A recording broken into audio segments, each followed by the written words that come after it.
the Economy and Politics show where we discuss the economy, policy, politics and investments.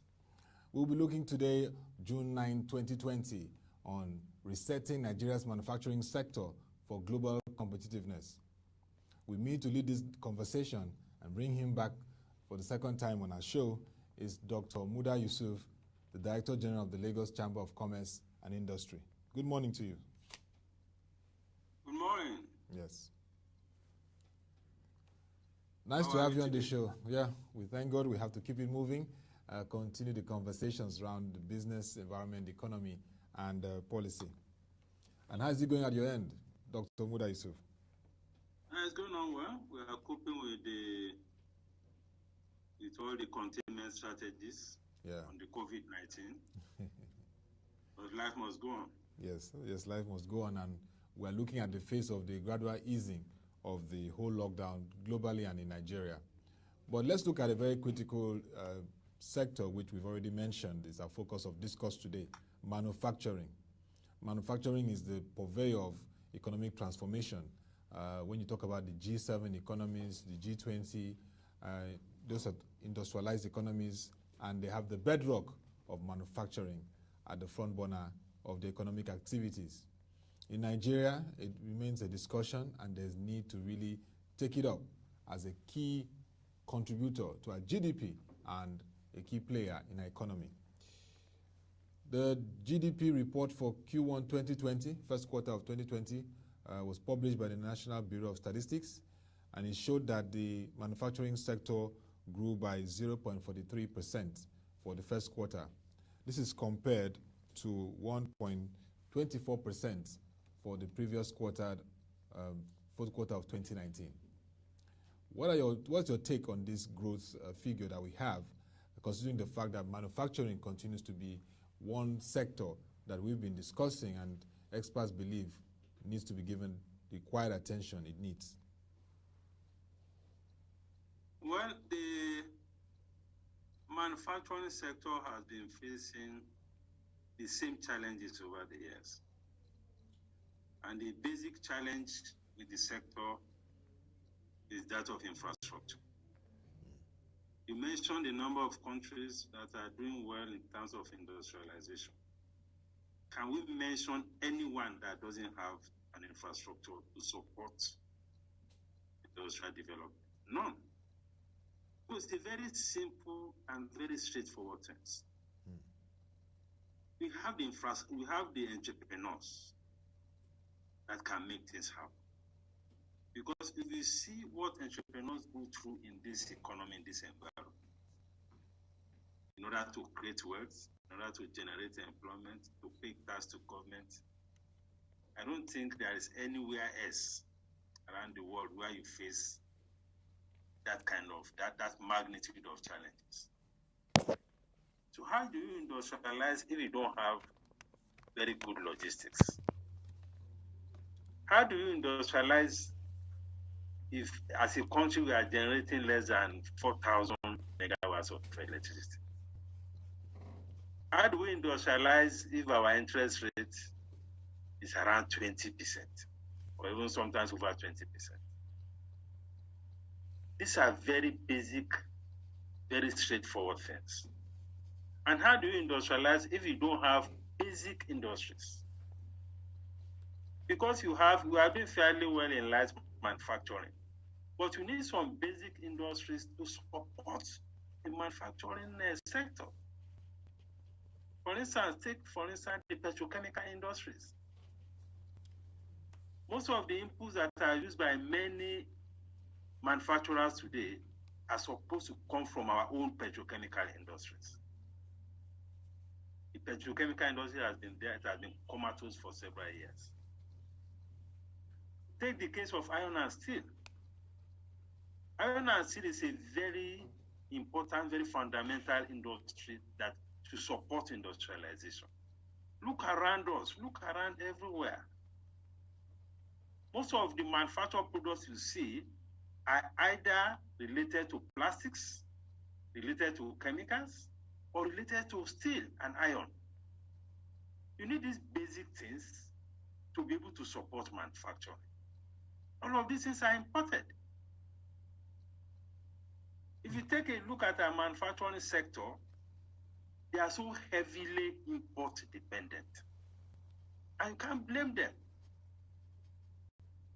An economy gets the kind of investment that it deserves. It is the environment that will determine how the investors will behave.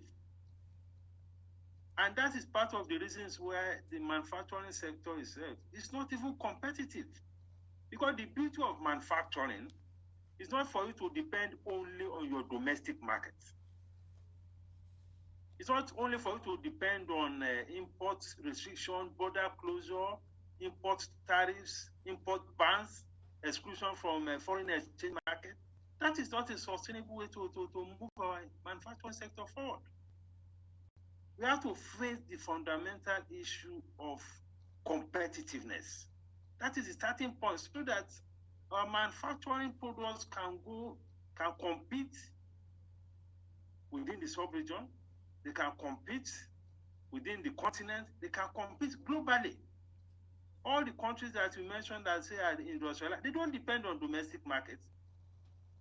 They are players in the global market, they are players in the continental market. But how do you play in the continental or global market if your cost of production is so high? So it's not a very complex thing at all. This is a complaint that our manufacturers have been given year in, year out. But we haven't found a way around it. Look at even the easiest thing for us to produce, which is petroleum products. We are an oil producing country. Just to get our crude and refine it. Have you been able to do that for close to 15 years now?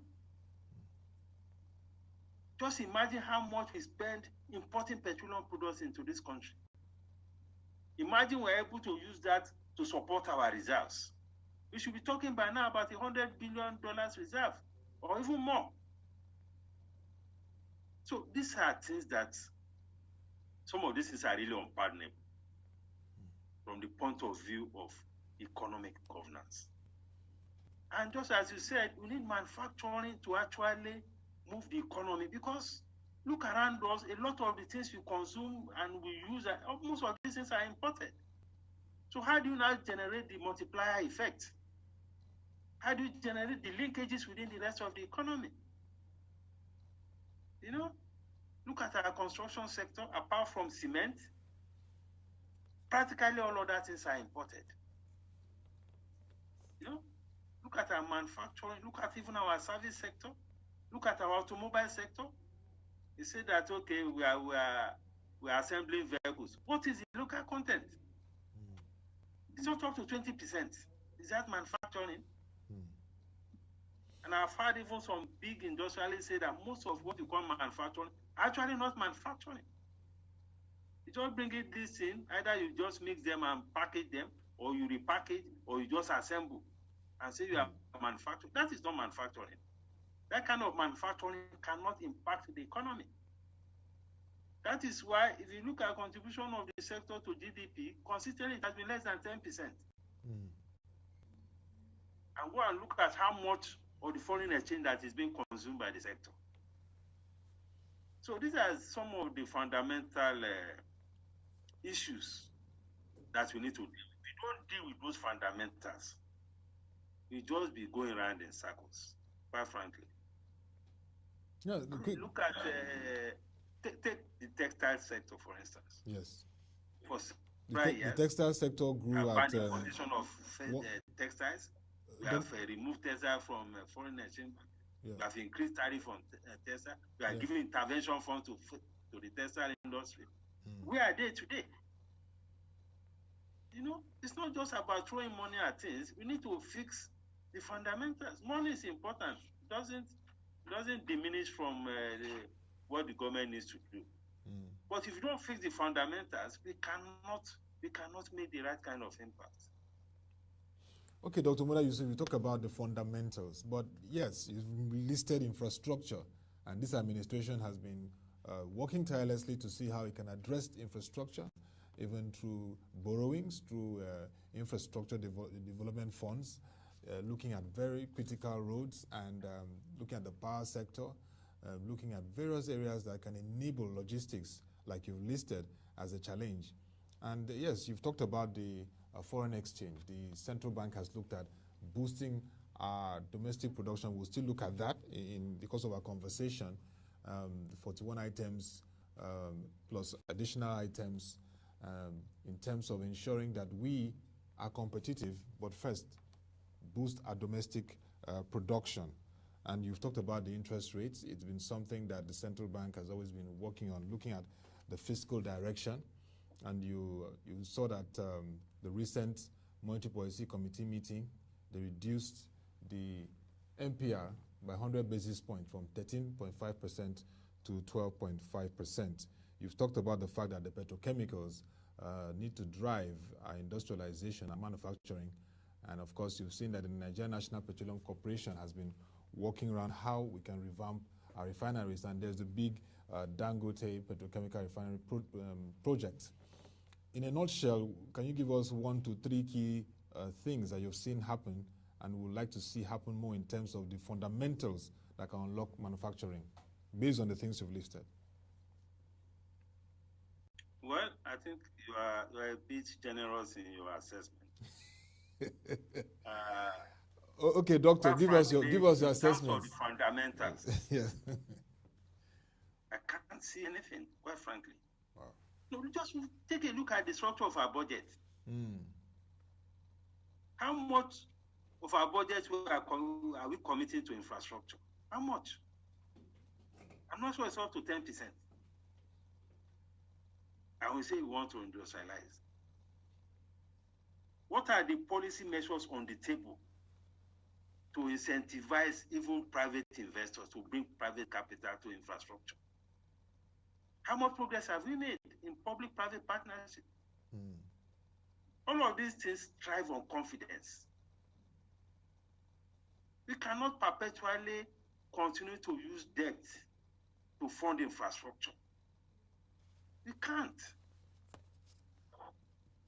Look at the level of our debt. How sustainable is it? I must appreciate the fact that the central bank has been doing a lot, providing intervention funds and doing all sorts of things.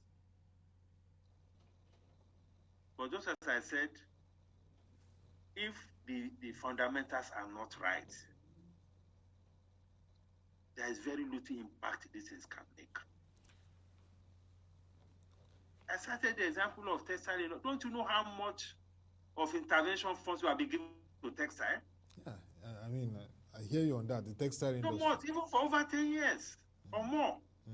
There was a time in the Federal Executive Council, everybody was wearing Ankara. Just to sensitize the citizens to wear made in Nigeria. But it's not only about that. You must bring down their cost of production.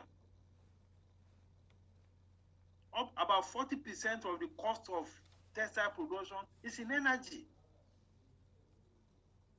When you begin to produce using diesel, then how can you compete? Why would there not be smuggling?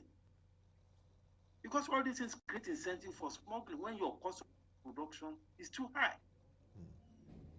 So I don't quite agree with you that a lot has happened. Okay. As far as the fundamentals is concerned. The fundamentals, okay.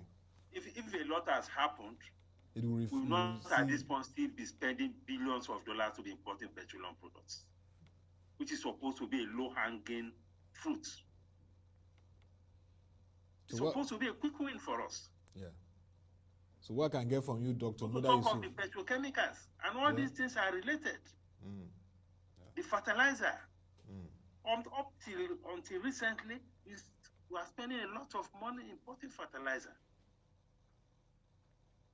So if you ask me, we need to look at the whole space, particularly still come back to infrastructure. Then, of course, if the government, whatever the government can do to patronize what is made locally. It's not easy to push the citizens to patronize what is made locally, because the citizens they will look at their pockets. They will make a rational decision whether they are getting value for their money. They look at the quality of their product. They will look at the price. Before before they make a choice. It's a rational decision. Don't want to know whether it is made in Nigeria or it is made elsewhere. Yeah. They look at all sorts of variables. But you can drive our procurement policy to support industrialization and say, okay, because part of the challenges they have in the sector is also the issue of patronage. And part of the easiest way you can make impact on patronage is to drive your procurement policy in that direction. Then industrialization, the beauty of it is also to focus on areas in which we have competitive advantage. You can't be a master in the production of everything. Yes. We look at our competitive advantage. Then we shape our industrial policy to focus on those areas. Particularly areas in which you can easily, conveniently put in the principle of backward integration. Because our imports, our manufacturing sector is also uncompetitive because of the high import content. So it creates problem of competitiveness. It puts pressures on the foreign exchange market, and it also limits the impact of the sector on the economy. Because the impact on employment, the impact on income, the impact on so many welfare of the people depends on how much you can integrate domestic value chain into manufacturing. That is very important. Yeah. That is why sectors in which there is a robust domestic value chain have more impact on the economy than sectors that are not. Look at oil and gas sector. It accounts for over 70%, close to 60% of revenue, about 90% of foreign exchange earnings. But how much is it contributing to GDP? Just around 10%. That underscores or speaks to the fact that there is no domestic value chain connected to the sector. There is not much of indigenous participation. There isn't much of linkages within the economy. That is how a system can impact on the economy. There have to be linkages. There has to be a robust domestic value chain. But when you just get the crude and you just export, it doesn't impact on the economy apart from the revenue. And the impact of the revenue also depends on how well those revenues are spent. That is why, in spite of several years of high oil price, high oil revenue, the poverty situation has been worsening. It's because we are not able to establish these linkages. If the simplest thing as simple as refining crude oil, we cannot do it. And we have 4 refineries that have been there for over 20 years. It's unpardonable, I must say, it's unpardonable. Well, I've heard your insights, and Doctor, I think what I'll take away is that the linkages and the value chain, we need to see it strengthened. Efforts have been made, but like you said, the fundamentals have to be addressed. And I think that's a major takeaway for policymakers. I know they hear this, but the fundamentals and then the linkages to the value chain and the economy is very important. Let's continue, but our strong domestic supply chain need to be protected at the local level from international supply. How can we achieve this? How can we develop strong domestic supply chains that are protected from the international supply at this point? Well, domestic supply chains, first, is a function of the quality of our logistics. This economy is a big economy. And the way to integrate the economy domestically, because this is also about domestic integration of the economy. Most times we talk about regional integration. We talk about continental integration. We talk about global integration. But we fail to address the issue of domestic integration of the economy. Domestic integration. How do we link the various parts of the Nigerian economy together? So that if we have a manufacturing hub in Lagos and Ogun State, How easy is it to get your raw material either from Kebbi, from Sokoto, from Kano, from Abia, from Bayelsa, and all of that, or from Ondo? Because those who have some of these inputs don't have the manufacturing capacity. Those who have the manufacturing capacity don't have the inputs in the environment. Look at our railway system, for goodness sake. Have you seen any economy that has made progress that doesn't have a functioning railway system?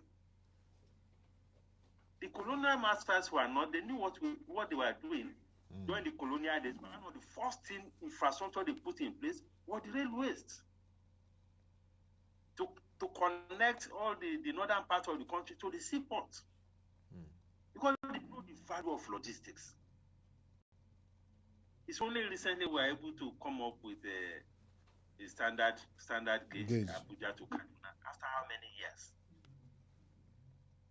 All the narrow gauge were legacies of the colonial masters. So the supply chain domestically is a function of logistics. If you travel by road and you see what all these trucks, tankers go through, you will feel sorry for this country. There's no way a country can progress with that quality of logistics. There's no way. So economic development has a lot to do with how you're able to link the various components of the economy together. The same thing with the question you ask about domestic value chain. Of course, there's also the issue of productivity in those areas where production is taking place. There is also the issue of very low application of technology. There is the issue of the scale of production. If you talk of agricultural value chain, most of those who are producing in the agriculture in the primary sector are peasant farmers. Many of them are still using hoes and cutlasses. How far can that support domestic industrialization? How far? That is why when one poultry, there was one big poultry farm in the north, they had to go and get over to import maize. Wow. So, doctor, that's very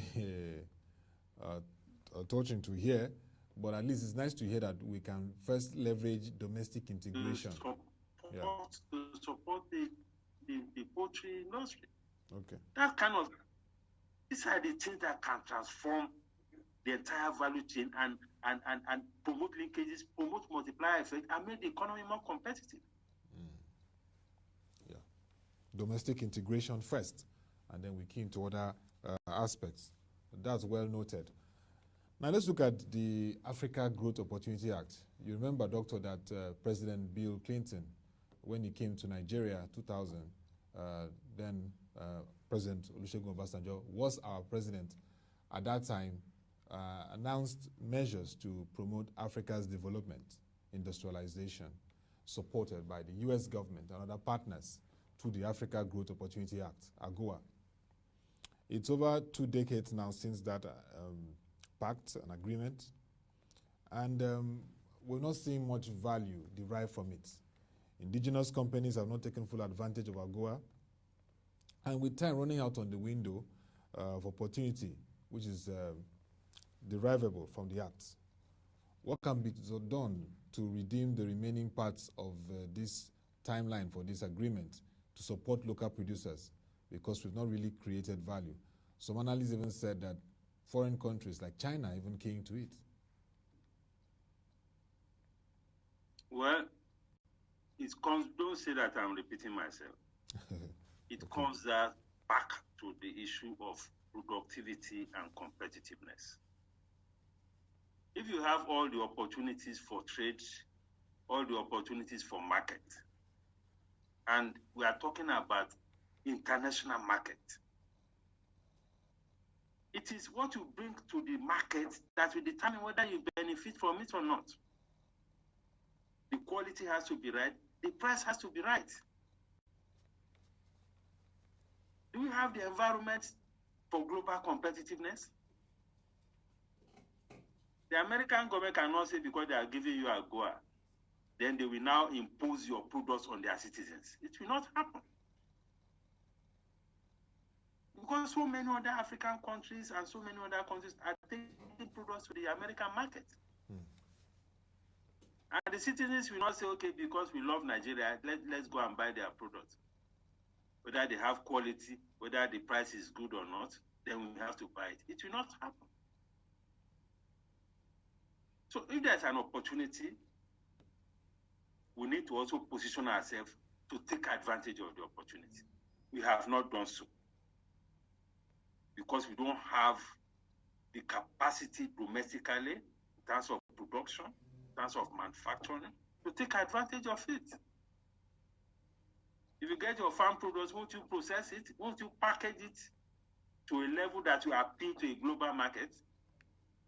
What you can sell domestically here, you cannot sell it abroad. Because there is a much higher standard, especially in terms of the quality, the packaging, and all of that. We are talking of a global standard. If you don't have that, then how can you take advantage of AGOA? And I must say again, our citizens are trying. The investors in this economy, the entrepreneurs, they are doing their best.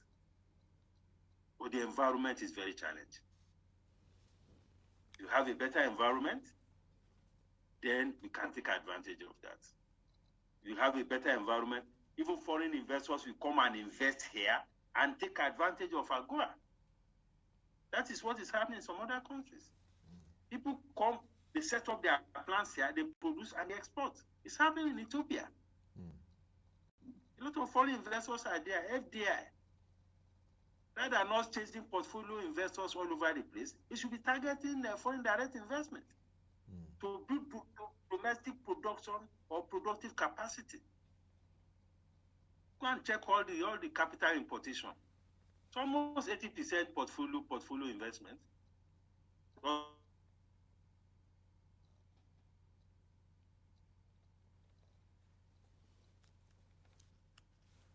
Dr. Muda, can you hear me? Come here, take advantage of high interest rates and all of that. The problem is with us. It's not with the global market. It's with us. The opportunities are there, but if you don't have what you can present, competitive, it will not happen. All right, Doctor, I hear you very well around this issue of productivity and competitiveness and the fact that we need to really take advantage of these opportunities, but we are not really addressing the fundamentals. Now, enabling environment, like you said, policy is very key. I want to know your engagement and interaction with the Ministry of Industries, Trade and Investment, because they play a very key role here, from trade policy. Even if we look at the National Industrial Revolution Plan, the Nigerian Industrial Revolution Plan, NIRP, that was supposed to really galvanize industrialization and put manufacturing at the front burner. The other measures like the export expansion grants and support for the business environment, like we've talked about SMEs, light manufacturing, scaling to robust manufacturing. What has been your interaction, the LCCI and other trade groups with the Industry, Trade and Investment Ministry this period, looking at the need to really ensure that the enabling environment is there and the policies are linking to boosting productivity and competitiveness for the manufacturing sector? You see, we have been having some level of interaction with the Federal Ministry of Industry, Trade and Investment. But the way the ministries are structured, many of the factors that drive the enabling environment or that drive competitiveness are not within the control of the ministry. The ministry is not in charge of tariffs or customs. The ministry is not in charge of the ports. These are some of the biggest headaches of manufacturers. The ministry is not in charge of smuggling or the border post. The ministry is not in charge of logistics, of infrastructure, of power. These are the bigger issues. It's not an issue of trade and investment. We have some of the best policies. I mean, just as you said, the Industrial Revolution Plan is a fantastic document, but the thing is just gathering dust on the shelf. The Vision 2010 document, fantastic document. All the economic agenda that have been published by the Economic Summit, fantastic document. Go to the ministry, very fantastic reports. The thing is just lying down there. There's no connection between what is happening on the ground and some of these reports. Industry and investment are not even aware of. They're not consulted. You know, when the border was going to be closed, were they consulted? Sometimes they don't even have inputs into a major industrial policy issue. I'm talking of things that impact on manufacturing. Sometimes they don't even know anything about it. So it's not an issue of... there has to be synergy. There has to be synergy with relevant ministries. Yes, there has to be synergy with the Ministry of Transport, Works and Housing, Trade and Investment. It's very important at this time. I hear you very clearly, and including power. But what are your closing thoughts, Dr. Muda Yusuf, on the issues? What are those 1, 2, or 3 key issues you would like us to take home in terms of how we can scale from here? It's been a sobering reflection of the manufacturing sector. We should have been smiling a bit, but when you look at the growth, 0.43%, even the Performance Managers Index, PMI, dropped. It dropped 42.4% from 51.1% in March.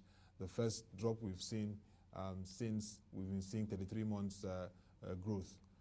A lot has to be done in manufacturing, but what are your closing thoughts that we can take home for manufacturing in Nigeria?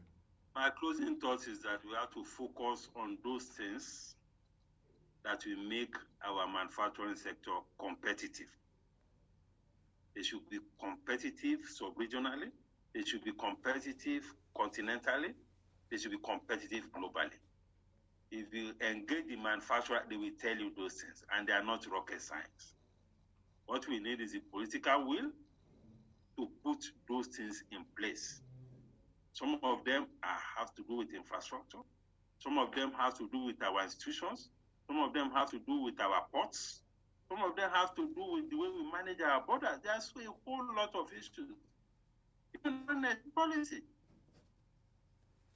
If you are promoting a regime of a very strong currency, it demotivates, it creates problems for those who are in domestic production.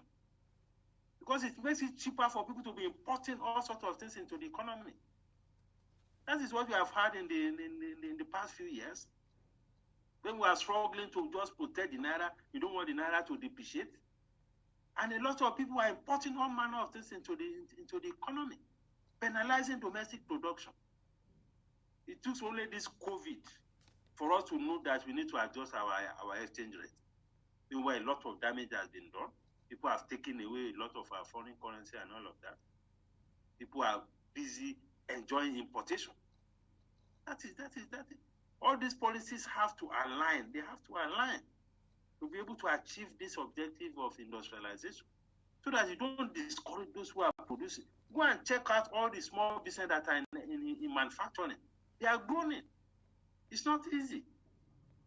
Even the big ones, they are just taking advantage of scale, economies of scale, and all of that. That is why they are able to survive. And some of them are multinational, so they still get some support from their parent companies. But if you check out indigenous manufacturing firms, particularly at the level of small ones and medium ones, it's not easy. Many of them are folded up because of all these challenges, as if it's a crime to be a manufacturer in this environment. And the numbers also shows that, you know. So those are my closing thoughts. Thank you. Thank you very much, Dr. Muda Yusuf, Director General of the Lagos Chamber of Commerce and Industry, for giving us a reflection on the manufacturing sector and how it can be reset to drive competitiveness. Some sobering thoughts, but we know that if we can address the policy, the fundamentals, and if there can be synergy within the relevant ministries, from power to works and housing, to industries, trade and investment, even to transport, and if we can begin to address infrastructure whole scale, and we're seeing efforts from government, but open up more opportunities for addressing it to a large extent, we can begin to see manufacturing get some headway and play a very key role. I mean, contribute over 10% to our GDP. That should be not rocket science, but something taken seriously. And indeed, the National Industrial Revolution Plan, it's time to dust it off and make it work for not just the manufacturing sector, but the entire economy. Thank you very much once again, Dr. Muda Yusuf, and we hope to have you for subsequent conversations around the economy and business environment. Thank you for the time. Thank you very much. It's my pleasure. Yeah. Have a great day. Yes. And that will be all for the Economy and Politics show. Join our website, www.ProChange.com, to watch our videos, read our news reports and analysis. Join us by 10 a.m. for the market review as we continue our conversations looking at the financial markets and the economy. Till we come your way again, thank you for watching. Have a nice time and stay safe.